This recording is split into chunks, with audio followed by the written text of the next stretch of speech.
Le candidat républicain à la présidence, Donald Trump, et sa rivale démocrate, Kamala Harris, se sont accusés mutuellement d'approfondir les divisions dans un pays profondément polarisé, alors que la campagne présidentielle entrait dans sa dernière semaine mercredi.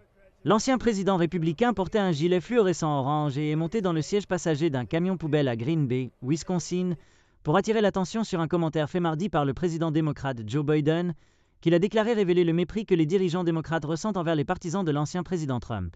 Répondant aux questions des journalistes tout en étant assis dans le camion, l'ancien président Trump a déclaré que le président Biden devrait avoir honte de lui-même et que la vice-présidente Harris était également à blâmer.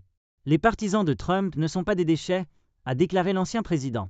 Le président Trump, cependant, s'est distancé du comédien lors de son rassemblement au Madison Square Garden dimanche, Tony Hinchcliffe, qui a provoqué une tempête politique cette semaine en disant que Porto Rico est une île poubelle flottante.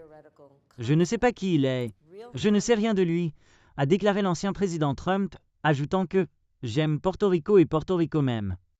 Pendant ce temps, la vice-présidente Harris a appelé les électeurs de Caroline du Nord à choisir un nouveau départ en fermant le chapitre sur le candidat républicain qu'elle a déclaré être concentré sur ses griefs plutôt que sur les besoins des Américains.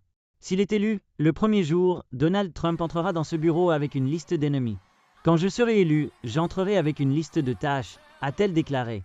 La course est devenue encore plus chaude maintenant qu'elle est entrée dans sa dernière semaine et un sondage de l'agence de presse Reuters et d'Ipsos mardi a montré que Harris devance Trump de seulement 44% à 43% parmi les électeurs enregistrés à l'échelle nationale. D'autres sondages d'opinion publique montrent une course serrée dans cet État clé qui décideront des élections du 5 novembre. Les tensions montent.